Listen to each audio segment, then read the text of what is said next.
podcast is part of the Sports Social Podcast Network.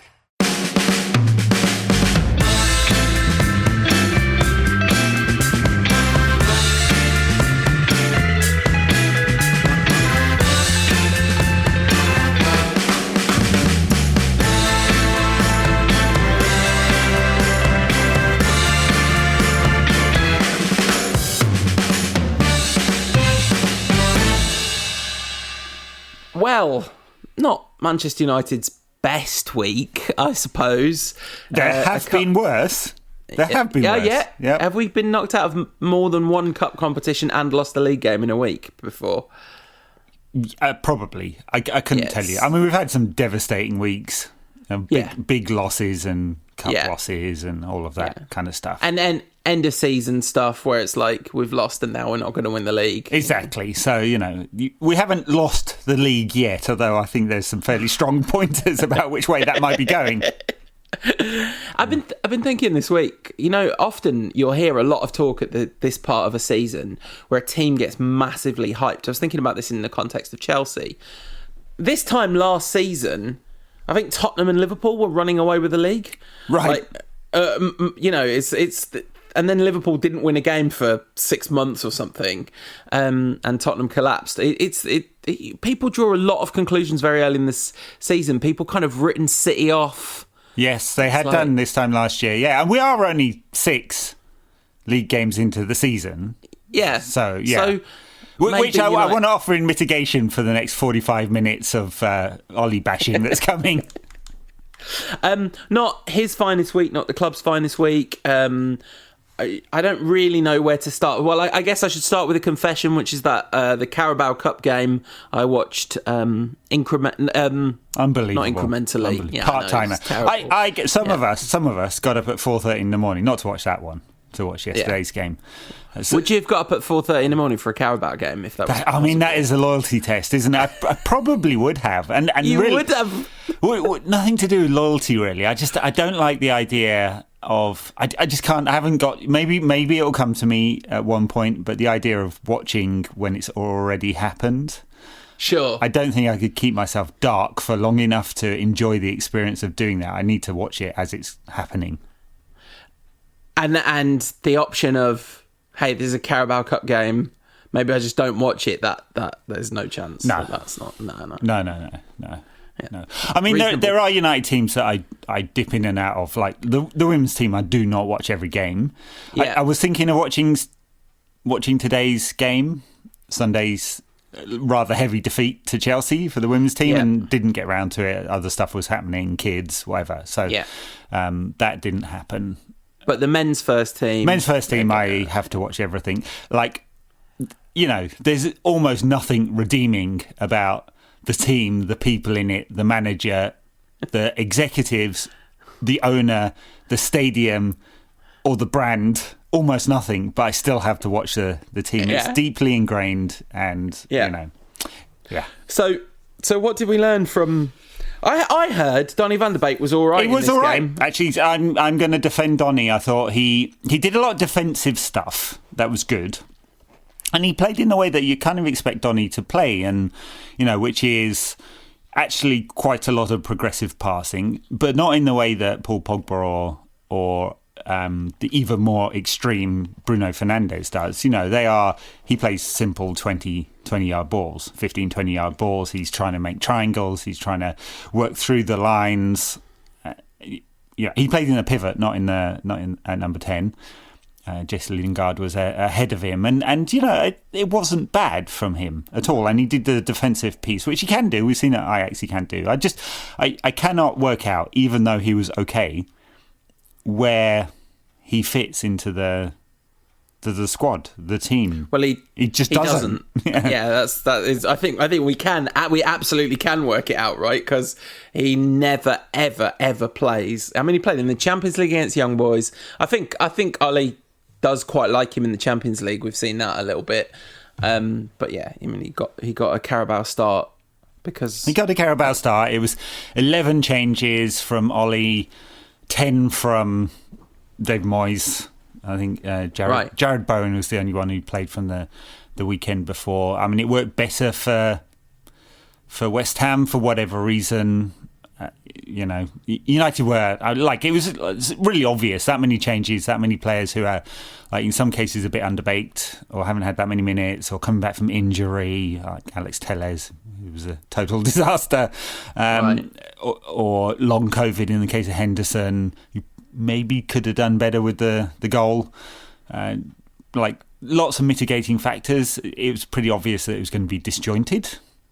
And there just wasn't very much from United as a result of that. I don't know what else there is to say, really. Telles was a disaster. Dalot did okay, and Lindelof did okay, actually. And the rest of it. We've got to talk about Tony, I guess. Yeah, I mean, love what he is in theory, but it's getting to the point where the theory is quite a small fraction of the whole.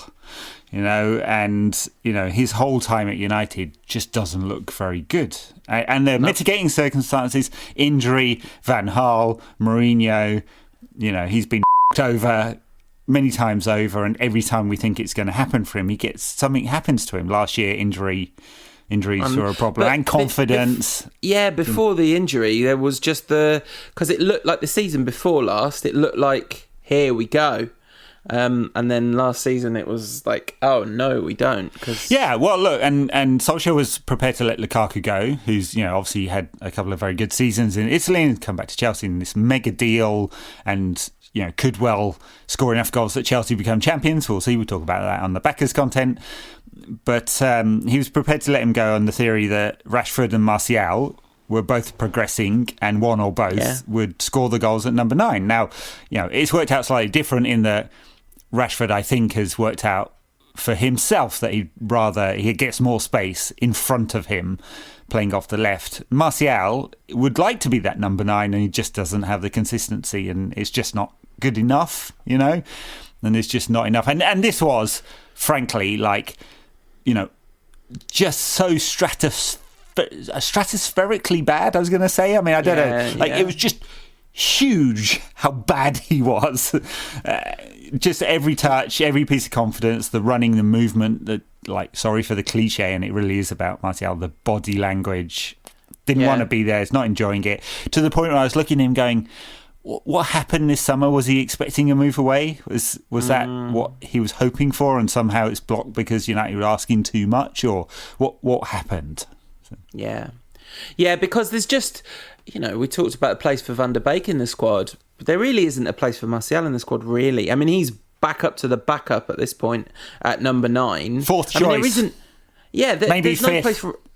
There's no place for Edinson Cavani in the squad. I mean, I don't mean we should have got rid of him, obviously, but I just mean Edinson Cavani is not a guaranteed starter at number 9 in the current setup. Well, Martial's not getting a game, is he? And I mean, especially once Rashford's back, that's... Yeah, and Greenwood's been pretty electric this season, I think. He was great against... some of it was great against Aston Villa at the weekend.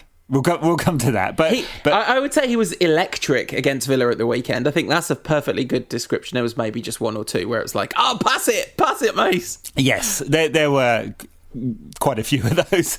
Yeah, I do like the confidence, though, of completely ignoring Cristiano 800 goals Ronaldo and shooting yourself. It takes some brass balls to do that, I'd say, and I'm glad Mason's got it. Yeah, I mean, so yes, and back to Martial, the order, pecking order, I think goes Ronaldo, Cavani, Greenwood, or maybe they swap round, I don't know, Rashford, Anthony Elanga, ... someone else, an under-13 player, and then Anthony Martial. There's a sort of personally interesting thing about Solskjaer, which is Solskjaer clearly has some degree of investment in Martial, some degree of belief in him. He's clearly seen the thing that many of us have seen, that there is a really, really, really good striker in this player. But it's just not happening now. It's just, and at this point, how is it ever going to happen now? There just isn't, 2 years ago when Lukaku went, you could say, okay, now is your time. And it was for a very short while, and then it just wasn't. So I think the Martial Manchester United experiment is reaching its natural conclusion. Yeah, okay, so that's one conclusion from that West Ham game. The other is that there's a player in Diego Dalot. Yeah. Andreas Cantor, who's the Spanish language commentator on one of the channels here. I can't remember. ESPN, NBC, one of them. Anyway, he was doing the United game this weekend, which was kind of interesting, like watching a Premier League game with an accent on it. And, he's not bad. I can't speak for his commentary in Spanish because, my Spanish doesn't extend to further than... No es muy bien. Yeah, exactly. It doesn't extend much further than asking for some beers and directions. But although I've tried over the years... You could say, could have a strawberry ice cream, please, in Spanish, right? Probably, but I'm not going to do it right now because I have to. The mental gears have to go. I tried. Yeah. Anyway, he called him Dalot. Long story to say. Who knows? Spanish, Portuguese, different languages. Funnily enough, only partially mutually intelligible. Anyway, Diogo Dalot or Dalot was okay. So Diogo Dalot. Yeah. That sounds like a poem. It's the start of a John Cooper Clarke poem. It's going to be a great haiku. Anyway, Lindelof was good, I thought. He did... look, we've talked about the golden pairing of Varane and Maguire. I think of the two, Maguire doesn't look that good, does he? And maybe Lindelof should be the partner. Maybe no. Listen, let's not say things we can't take back. We can take it all back, always. It's trash and we can just carry on next week and pretend that it never happened. The digital version of chip paper, right? The audio. Yeah, absolutely, yeah. Even though we have an archive of 514 episodes, which you can all go and look at. If you so wish. Some people occasionally will send a message being like, I was listening to this random episode from 2017. I mean, X, Y, look, and Z. It's fairly common for some random episode from 10 years ago to get 10 listens a week for some reason. Yeah. No idea why. People put it on their playlist to sleep to. You are a strong, confident woman who does not need to smoke. That's for the sleeping listeners. Yeah. That's the West Ham game. Oh, but I guess we should draw the meta conclusion, which is very... I mean, as much as not being in the Carabao Cup isn't something you're going to lose much sleep over, Solskjaer needs silverware and isn't going to win one of the big ones, or probably isn't going to win the big. The chance of United only not going to win the Premier League, and I'm happy to say that with some large degree of confidence, and can only win the Champions League by playing very defensive football and playing on the break, for sure, right, 100%. There is no other plan than that, and maybe that will happen, but judging by our opening game against Young Boys, seems rather off, which now leaves the FA Cup. And he should be under pressure if he gets to will be 3.5 seasons by the end of the year and hasn't won any silverware. The Glazers don't care. They really don't, because the business model will be predicated on Champions League quarter-final, or maybe not even that anymore, and Champions League qualification. That's all that matters. And I imagine... Maybe this is speaking too soon, but in spite of a few bumps in the road so far this season, Champions League qualification is probably not going to be that significantly under threat. We will see, of course, that might be something that looks really silly in retrospect, but talking of Champions League qualification, you have to win league games to get there. And we did not win. We did not win the league game, the subsequent league game after that. It was a 1-0 defeat to Aston Villa. And honestly, it's not like I thought United would. It's particularly in the first half. I think United were pretty good first half of that game. There was plenty of decent half chances. It was, you talked about having to get up at 4:30 in the morning to watch it. Here, I turned on the telly, ready to be spoiled rotten by high quality image, and I was like, Romelu Lukaku doesn't play for us. That's Manchester City. Why is this game on the telly? And it turns out that United will not move to a 12:30 kickoff to accommodate the television schedules. In its own way, a despicable reason to move a game, but because the Cortinas were playing a gig at Old Trafford Cricket Club, and the police asked, "Are we not bigger than them?" Than the Cortinas? Apparently. Not 19 forever. the trajectory of the association between the two organisations that were associated, that not 19 forever, but maybe 20 forever. So yeah, the Cortinas made this move. Hayley, what's her name? Hayley McQueen, Gordon McQueen's daughter, right. dating, or was at some point dating the front man of said band. Right. Could she not pull some strings? Maybe so, but maybe she did pull some strings in the other direction, and that's what disgusting. happened. Anyway, well, the one benefit of being this side of the pond is that there's you can watch the football, full access to football. So I mean, I was chatting to a friend of mine here about just how much football. It used to be really hard to get hold of football, and 15 years ago, difficult, and now every single Premier League game is on, every single Bundesliga, La Liga. So can get the Premier League, La Liga, Bundesliga. Don't think Ligue 1, League Mexico, MLS. I'm sure I saw one the other day I was really surprised at. Obviously the women's football's all shown, North American Women's Soccer League, whatever it is. There was another league there. Oh, Dutch League. They show all the live games here. All the international football. It's insane. And it's not just like European international football. It's all the random CONCACAF. So Haiti versus Cuba or something will be shown live. Well, I imagine that Haiti versus Cuba, the US is probably the third biggest base of interest for that particular fixture. Well, I saw another thing, and we're going really random, off-piste here, but apparently more people here in the US watch the US men's national team in Spanish language than in English. Right. So maybe it shows where the growth's coming from, I guess, certain populations. Yeah, there's perfectly reasonable to go off on a tangent between a loss in the Carabao to West Ham and a loss in the league to Aston Villa. We just got to pad out the content before we go Ollie out at the end of the show. Just want to make it absolutely clear, because occasionally you say things on this show and people take it much more seriously than it was intended. That was not intended particularly seriously. It wasn't on telly in the UK, so I was fighting a stream the whole game, so I have a very disjointed sense of this game. But it looked to me like we were pretty good in the first half, but it might just have been that my stream ran clearly in the first half and was bad in the it depends second. What you mean by pretty good, because I always think, there's more than one way to skin a cat and more than one way to win a game, and this is going to sound very Mourinho-esque. There's more than one way to have control of a game, and I thought Aston Villa were in control, right, of their own game. Now, United had a lot of possession. You can look at the stats, and there are certain people on Twitter who have a reputation for being unmitigatingly rosy about Manchester United, who I know who you're talking about. Might have noticed some of these stats that United had 28 shots, but honestly, it might as well have been 2. Because they're all like average that out. United's XG to that many shots was 0.07, right? 7% chance with each of those shots. Now you add them all up and it looks like 2 XG, but honestly, that's just pointless stats. There were so few good chances for United.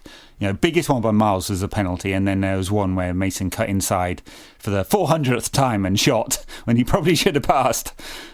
But apart from that, poor quality chances United created because Aston Villa were in control defensively a lot of this time.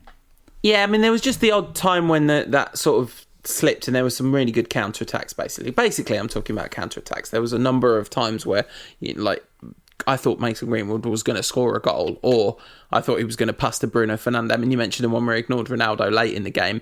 The one where he ignored Bruno and went...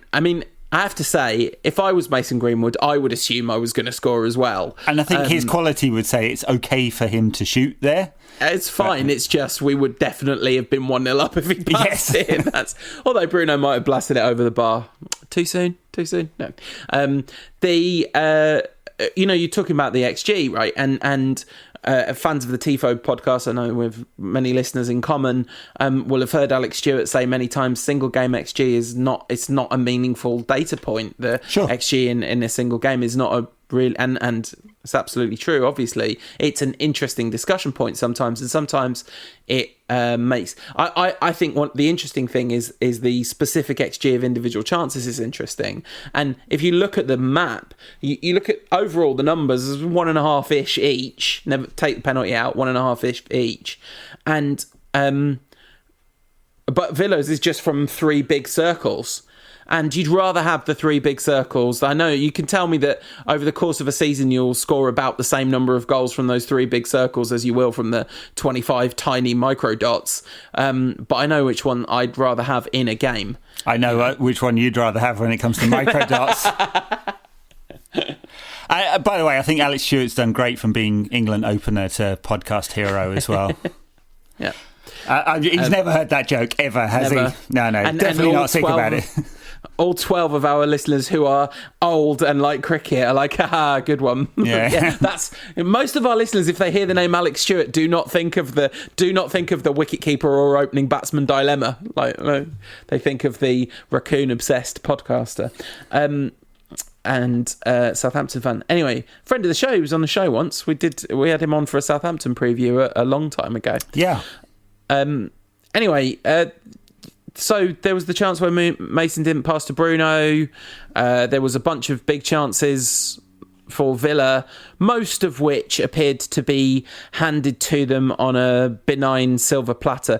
The most inappropriate goalkeeper yelling at a defender for a back pass I've ever seen, when Maguire paid a perfectly reasonable, maybe slightly overpaced back pass to De Gea under no pressure whatsoever, and De Gea felt compelled to do the save he did against Ronaldo in the Bernabeu in 2012, the kung fu kick save. Yeah, I mean, why did he do that? I think, firstly, it is a bit overhit from Maguire, and De Gea said afterwards he wanted it on his right foot. But I think it's safety first from Maguire to play it onto the left, because you wouldn't normally go across the goalkeeper because a missed kick is a goal.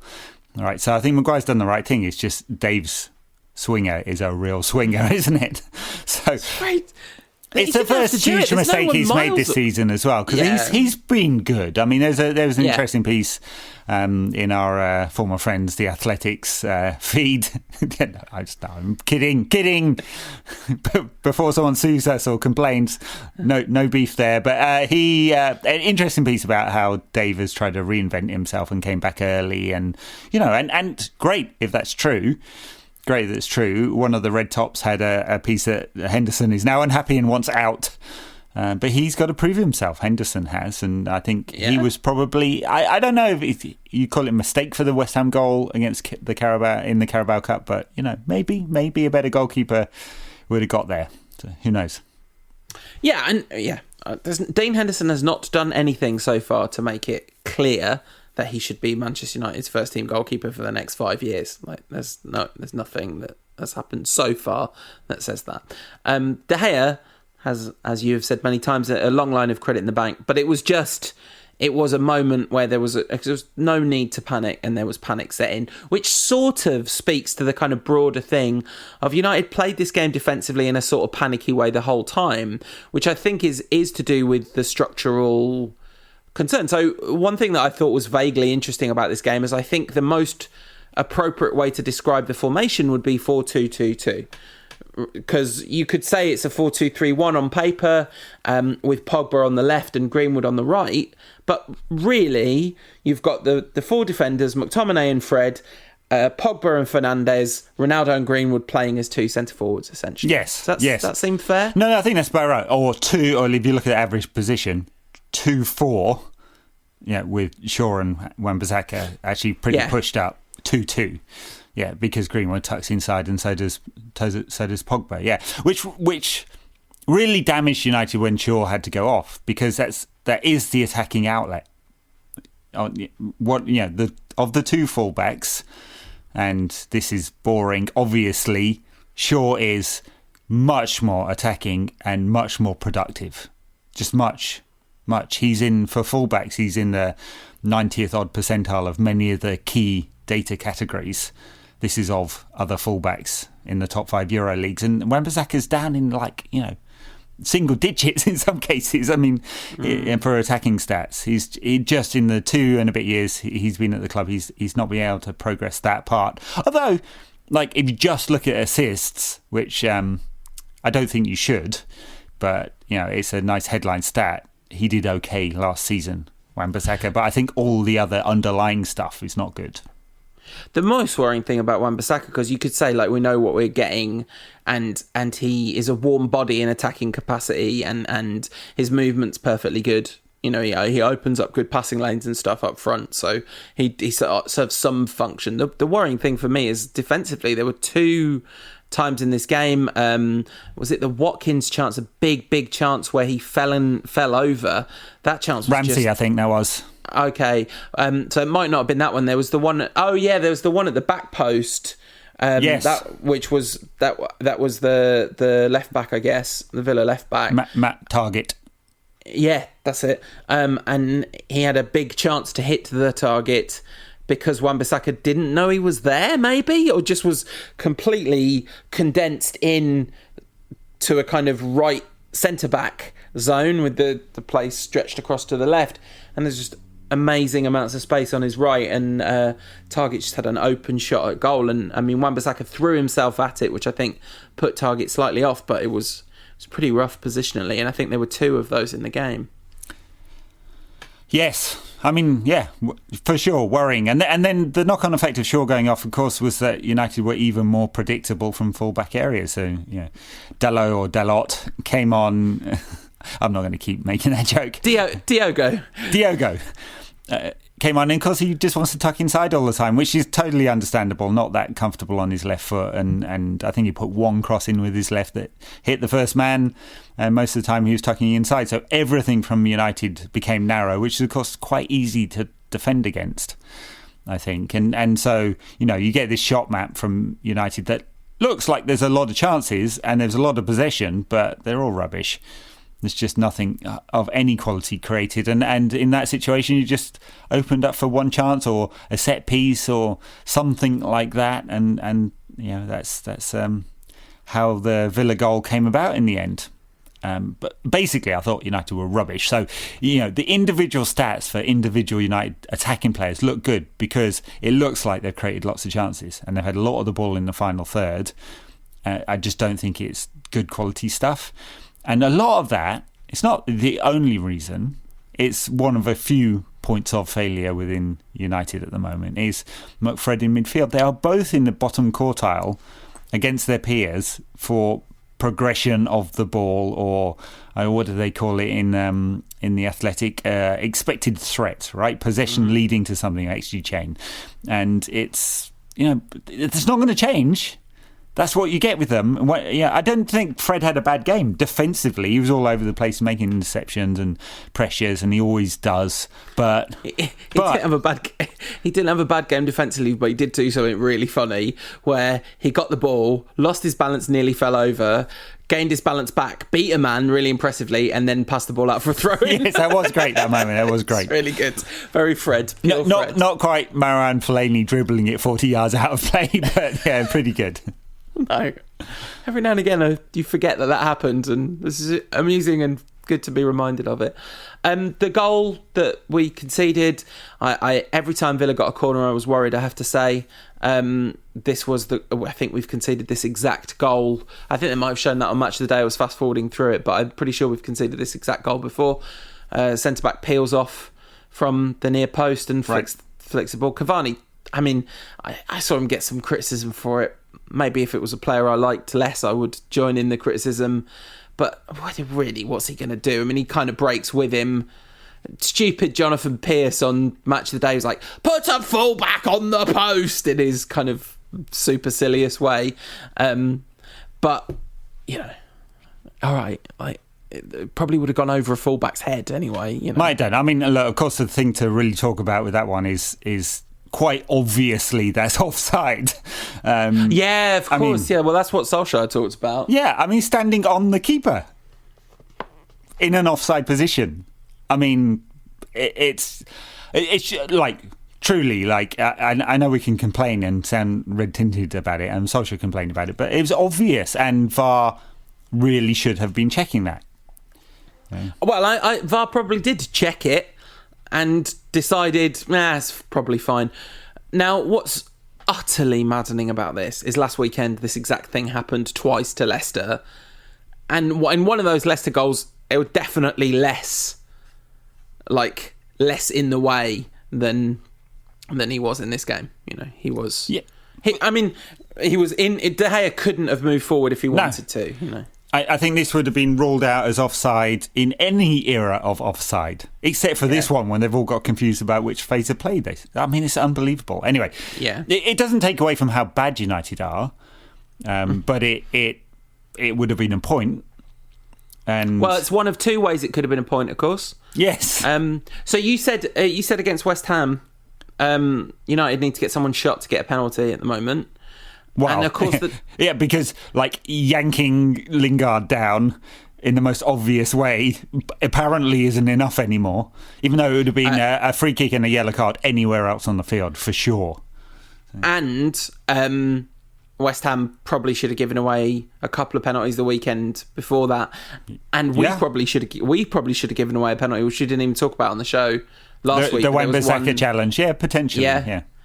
So there's something going on, and it's a problem with the penalties. The one way you can get a penalty, though, is just hold the arm of the defender out at the place where a defender's arms would be anyway, because that's how humans stand when they're making themselves ready. They don't stand with their arms down by their side or behind their back, because that's not a very good way to balance in the middle of an athletic endeavour. You have to now. You have to put your arms behind your back and stick your cock out to try and block the ball, don't you? It's unnecessary. Is that in the PG? Is that on the PGMOL? Okay, sorry, it's my turn for a tangent. Did you read the thing in The Athletic about Mark Clattenburg and the PGMOL? Just great. Great stuff. That is great content.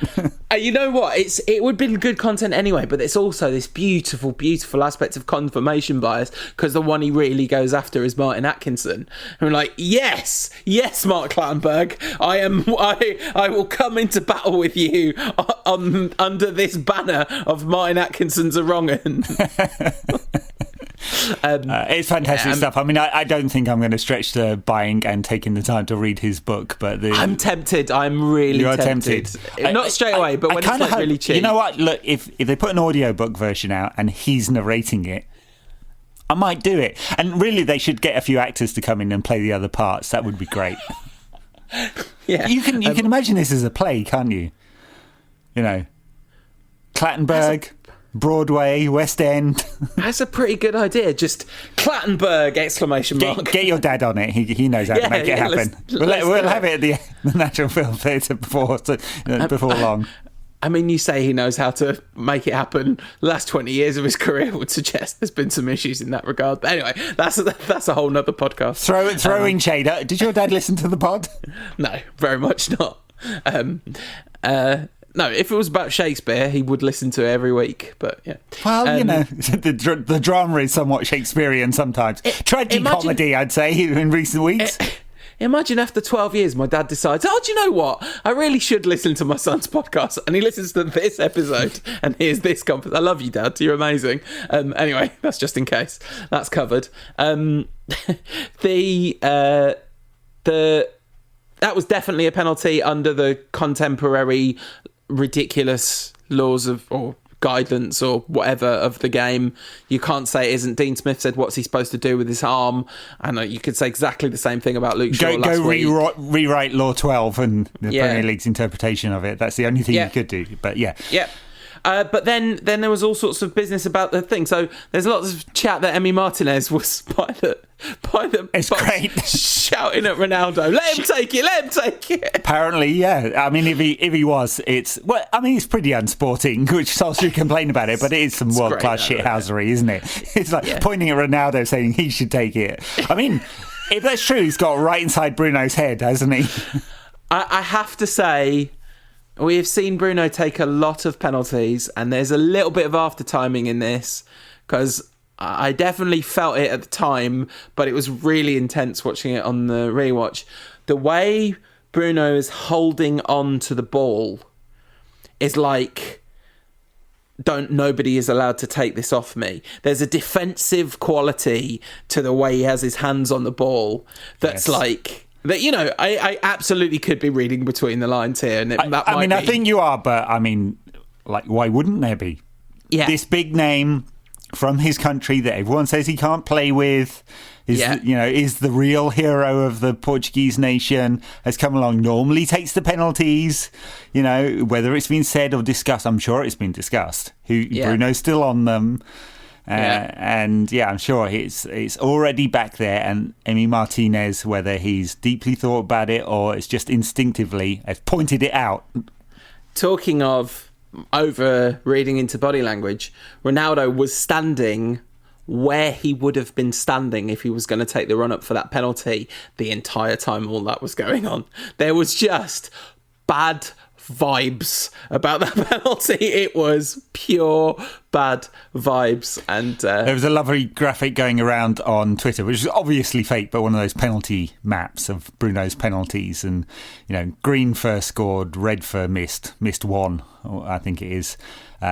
All hitting the target and one absolutely miles over. It was done for exaggerated effect, but I mean, it was a long way over.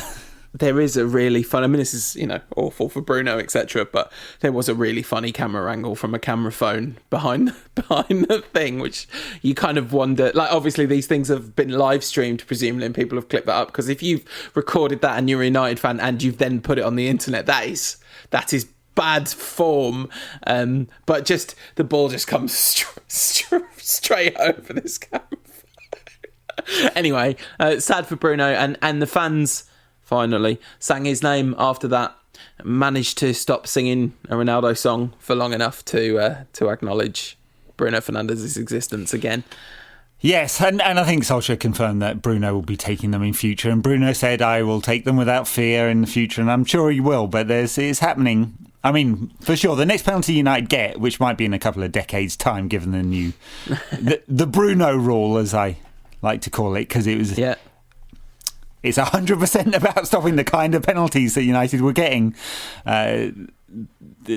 Might be some time, but it will be there, and whoever it's against will be pointing it out. Although I do hope the next one we get, I don't know about the calendar, it would be kind of nice if it was at the Kop end. Wouldn't it? Yeah. Well, I'll take at home against Everton, because that's the next game. And yeah, I mean, it was really unfortunate for Fernandes. I don't know. I said bad vibes around that penalty earlier. There was just bad vibes around this game a little bit as well. It just didn't feel like we were getting anything from it.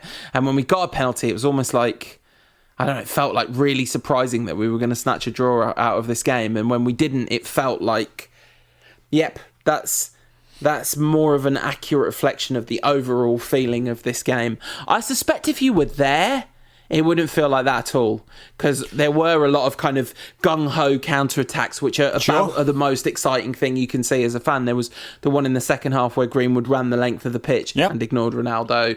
And so there were moments of United-y vibes, and I don't know. What do you think this means for where we're at under Solskjaer in the macro sense? Yeah. Not an original thought, but, you know, good vibes FC versus actual competence here, isn't it? Look, it's 3 defeats in 4, 3 and 7 over the season. That's not good. Out of a cup, first defeat in the league, cataclysmic defeat potentially in the Champions League. You know, this you can. It's possible, and some people do, spin a positive story about this, but zoom out a little bit, and the number of important losses, the lack of progression with the new signings, the fact that good vibes plus, you know, a few players developing is not enough. Yeah, I think that's the problem, right? He's done a good job, cleared out the players he didn't want, has brought some players along, has him or the club have managed to pull themselves together and get some good acquisitions, you know, at least a couple this summer, and the squad has evolved. And is he levelling up with them? You know, because I'm not sure that's true, and I think it'd be quite easy and rational to come to the conclusion that United are a different development stage now than when he joined. And he's not shown very much proof that he is at that extra level. One thing you said that made me think of something I meant to say. Jadon Sancho started in that game against... Jadon Sancho is having a very rough start to his United career. Yeah, and look, I think I wonder in retrospect whether it would have been better to just, not start him too often and give him 15, 20 minutes and slowly ramp him up, because he's basically having his pre-season right now. He had one game. After coming back, new country, all of that, young person, new player. He may have lived in Manchester before, but it's a big change and all that. So I'm not so worried. Honestly, his numbers are magnificent for the last 3 years. He's a very high quality player. It will work for him eventually, but it's a rough start. He needs something. He needs a goal and assist. He needs a spark, I'd say. I just had a look for Maguire and Shaw just to see what the news was about the injuries, because obviously, we lost, and also two players who we've seen that their absence has a significant bearing, even if Maguire's reputation probably grows when he doesn't play. I don't mean that disparagingly. It's like, it shows what he does when he's not there quite a lot, I think. Sure, yes. And when he is there, it shows what he can't do. But there's a Manchester United headline that just says, Ole Gunnar Solskjaer Man United manager update on Luke Shaw and Harry Maguire injuries. So you click on it, scroll down, and it says, sorry, I can't give you any updates, the boss told reporters at his post-match press conference. Oh, magnificent. Cheers, Man United. I believe they call that clickbait in the trade. Was that the official Manchester United app? 100%. Yeah, wow. That's a Manchester United news story. MEN did exactly the same thing as well, but let me just see the tagline. Oh, no, it's not someone different. Well, it's the news thing, isn't it? It's either Solskjaer gives update or Solskjaer fails to give update on XYZ player, so yeah. Solskjaer said they don't look okay for Wednesday, but let's see. So hopefully those are not long-term injuries. Wednesday is going to be a tough one, and it's like 100% very, very tough. I don't know whether you want anything more to say before we move on to Wednesday and next weekend. Anything more to say about Villa and this past week? No, it's just a super disappointing week, super disappointing, and you hope that the team bounce back from it. I don't think any of us are surprised. You know what this game made me think of? Like, I was kind of half joking after the Southampton game when we drew with them before we signed Ronaldo, or when that was all happening. I was like, I'll tell you what, this game is not leaving me thinking, well, this team, you just put Ronaldo in this team and it's going to be fine. And this was very much a kind of like, well, Ronaldo's going to score tons and tons of goals, but he can't magically do everything all on his own, because there's a gaping hole in midfield. And that's, we just simply have to point it out, even though everyone listening to this has heard us point it out before and also knows it anyway without anybody pointing it out, because it's the most blindingly obvious thing in the known universe that McFred is not the one. But yeah, that's it. That's about all I've got to say about those two games. Alrighty, so on to the games coming up. We've got Villareal in the Champions League and then Everton next weekend. So you know how like Crystal Palace and Brighton is a derby in inverted commas? Yes. And I always kind of thought that was because there is a sort of... They're not that geographically far apart. But there's Palace nothing between South them, basically, London. yeah. And it's nothing to do with geography at all. It's all to do with these like specific two games in the 70s, right? That it then all grew out of, and it's lasted ever since then. And it's fine, it's fair enough. I'm not making fun of that derby. Have a derby with whoever you want. United... Lots of people think they've got a derby with Stoke City. Think they've got a derby with United. Anyway, Man United Villareal in 20 years is going to be like Palace Brighton is now. It's going to be this super heated rivalry for reasons no one can quite remember, because I feel like I'm absolutely sick of the sight of them. Yes, I'm getting pretty sick of the sight of them. I think we may be even more sick of the sight of them after Wednesday. I have to say, it may be recency bias, but I'm not feeling particularly confident about this one. I mean, obviously they gave us a really tough game in the Europa League final, not all that long ago, and gave David De Gea a rather tough game, and they're probably stronger now than they were. I mean, they didn't make a lot of acquisitions in the summer, but they brought in Danjuma Groeneveld, who's a Dutch-Nigerian winger who played in yesterday's draw against Real Madrid. Apparently they played pretty well in that one, didn't see it, but so reports say. So, they're a very competent side with a lot of very good players who will, at Old Trafford, do the Villareal thing and defend very well and have lots of dangerous players that can catch United out. Especially if we're in a situation where we don't really have a left back. Maybe Dalot plays there, maybe Alex Telles does, because Shaw looked like a muscle injury. Can't imagine he's going to be ready. And maybe Harry Maguire's out and Victor Lindelof is in, and he is still an accident waiting to happen, even if he looked okay in last midweek's game. So there's lots of reasons to not feel very confident about this one. Yeah, so Villarreal are having a weird season. They're 11th in La Liga. They played one fewer game than a couple of teams who are just above them. But they've only won one, but they're undefeated. They've had 5 draws in the league, which is a surprise, an unusual set of results. But and some of those draws, like home against Granada 0-0, even away to Espanyol, away to Mallorca 0-0, they're clearly struggling slightly to score goals. But they also drew 2-2 with Atletico Madrid and drew 0-0 with Real. And smashed 4 past Elche, although whether that is a meaningful 4 goals, it remains to be seen. Elche currently 15th, having conceded. Oh, mind you, they've only conceded 8 goals, so half of the goals they conceded were against Villarreal, to be fair. But yeah, so then it's not like they are flying at the moment, but also you take confidence from not losing games of football, don't you? And they got that 2-2 draw against Atalanta. Yep, in the first round. The opening match day, which was apparently a very good game.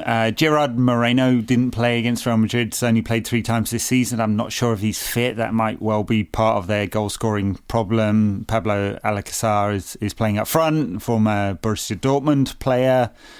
So that may be the challenge. But hey, they scored against us from about their only chance in the Europa League final from a set piece. They're going to be hard to break down. I think it's very easy to spot the pattern here of how it's going to happen, and it doesn't feel good because that kind of game against that kind of opponent at Old Trafford has been, a massive Achilles heel for the last year or more.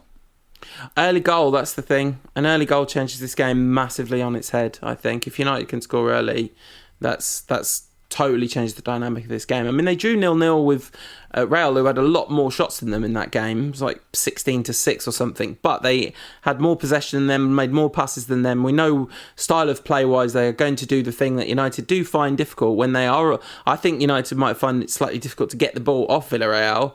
And I imagine Villarreal will be fairly compact and reserved in terms of leaving space for counter-attacks, which are still our best route to goal. If we can get one early, Pogba screamer goes in or something like that, then this game changes its dynamic completely. Yeah. But without they effectively played 3 defensive midfielders against Real at the weekend. Yeah, it wouldn't be a surprise to see the same setup in midfield. And that is not going to leave space, and United will play in front of them a lot, which is not. It's not good for us, even if we have Bruno there trying to take risks. I wonder whether you want someone who runs at people. So playing Pogba off the left and Greenwood off the right might all be a bit central. Maybe this is an opportunity for Sancho to break up that kind of team, even if he's not had the best start for United, or maybe he comes off the bench. It's just, we know. Sorry, Carl Anker, friend of the show. Solskjaer doesn't like doing substitutions, much like our England manager. So, maybe the only comparison. But he just doesn't. He doesn't make proactive substitutions to change a game, ever. Yep. Cavani came on to try and change the game against Villa. Good to have him back. Yeah, really good to have him back. And I wonder how he's going to use him, because if he's not making 60-minute subs, if he's bringing Cavani on with 80 minutes gone, that's really stupid. You bring Cavani on with 60 minutes gone, And, so imagine you bring Cavani and Sancho on. It's not going well. You bring Cavani and Sancho on. You present a whole different series of problems to Villareal. There's a way in which that's more than enough to get the job done. We've just seen United be very, very average for a good few games in a row. Even that West Ham game, which we won, we were, went behind, and also they had a penalty in the last minute that could have equalised. So it would have meant no wins in the last four. With all that said, it's not like it's all doom and gloom, because there is so much attacking threat, and that hasn't changed in the fact that we've lost 4 games and 3 games in the last 4, has it? No, and look, this team shouldn't have gone backwards; it should have gone forwards. Other teams may have gone forwards more. So, apart from the 3 games in 4 and the panic that ensues and the meltdown that, we were obviously going to get on Twitter as a result of that, this is still a United team that should have plenty of goals in it.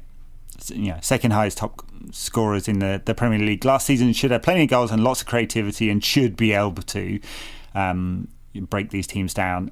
And that was, a lot of the point about bringing in Jadon Sancho, because he has got that ability to beat a man and to change the dynamic and to balance out the attack when playing from the right. I do worry that depending on how Solskjaer selects the team, I don't expect Sancho to start, by the way. I think it won't be that different from Saturday. Saturday's probably Dalot at left back because Telles isn't quite ready. Just means it's going to be very, very narrow, and it's the easiest way for Villareal to defend. 4-3 sitting in front of them, try and do something on the break or from set pieces. It's set up for United to lose 1-0, isn't it? It really is. Yeah, set up for 0-0 anyway, and which is a pretty bad result for United. So a really bad result, because if you want 10 or 12 points to guarantee 10 to probably be enough. Because you want that or 2, don't you? Yeah.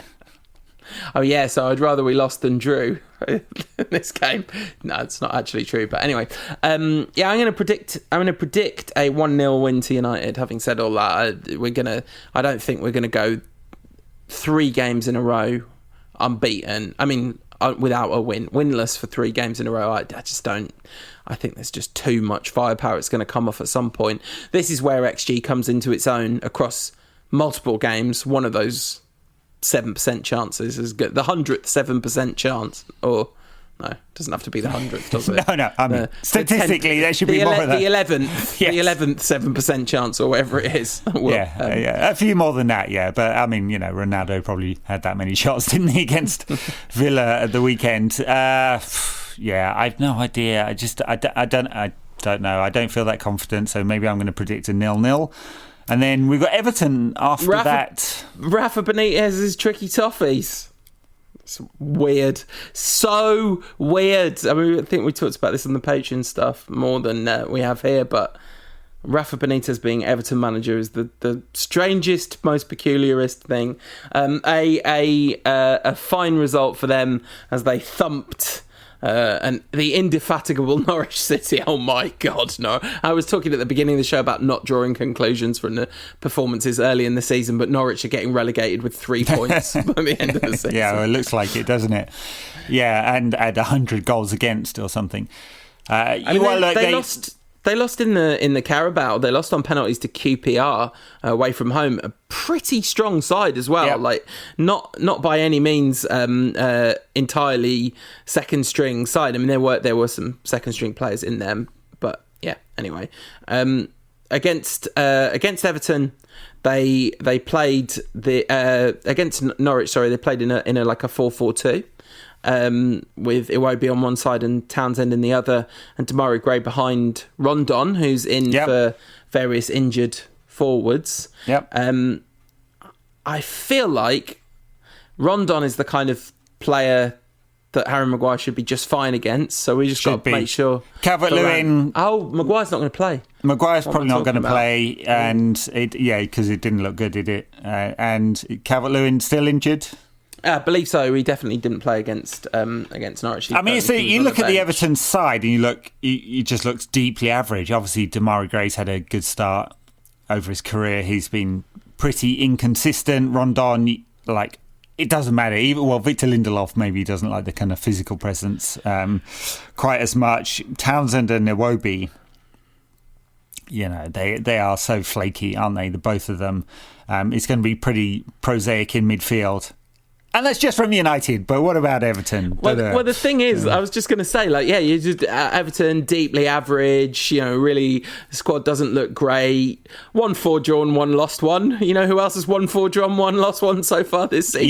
Yeah. No, it is interesting. Obviously, in the least surprising news in football ever, Rafa Benitez has finally got rid of the player he was obviously going to get rid of in James Rodriguez, who's gone off to play in Qatar, I think. I don't know. Hey, play out the rest of his days. What a weird career. What it could have been. Yeah, such a weird career. Yeah, Colombia, Monaco, Real Madrid, Bayern Munich, loan, Everton, Qatar. Yeah. Pretty tumble. The tumble off the cliff is substantial, isn't it? It was a long way down, which it will be for Ole Gunnar Solskjaer's next managerial appointment as well. Just to be mean. Yeah, but Everton are currently have the same number of points as us, Man City and Chelsea. So, Benitez has started as well as they could possibly have hoped. And the game they got battered in, the one they lost 3-0 to Villa, they did fine and got battered for 10 minutes in one half. No, that's absolutely right. I saw a lot of that game. Yeah, they were okay. It was pretty close. Yeah. And then Villa just had more and took their chances. Yeah. Listen, just pretty close. Villa just had more and took their chance. That could happen it happens to the best of us. This is not just Everton that happens to. Yes, indeed. Anyway, is this one at Old Trafford? I've forgotten. Is this the 4th of 4 at Old Trafford? Yes. Yeah. It is, and then I think it's 1 away at Leicester and then 2 more at Old Trafford as well. So at some point this season, we're going to have a long away run, I guess. That's fine. It's home. We're almost averaging half a point more at Old Trafford than away from home. Less, half a point more away from home than at Old Trafford. Away form is title-winning stuff, almost. It's the home form, which is not. Yeah, I don't really know what to predict about this game. I suspect that you got 2 teams which so far this season have relied on a lot of very good individual finishing. Mason Greenwood is a lot better than Demarai Gray, but Demarai Gray has scored a couple of absolutely fantastic finishes this season. And they've got players to come back. And Dominic Calvert-Lewin obviously improves almost every side.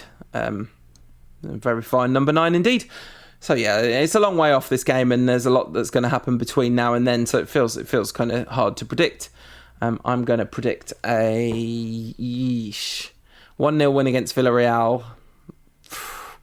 This could be tepid. I'll go with a 1-1 draw against Everton.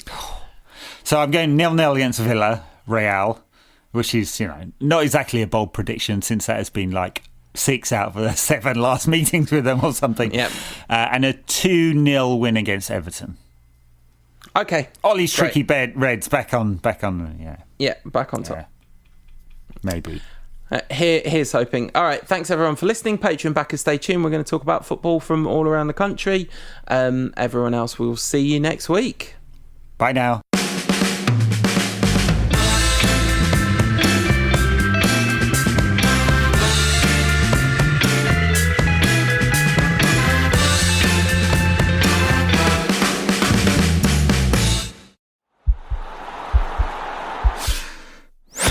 This podcast is part of the Sports Social Podcast Network.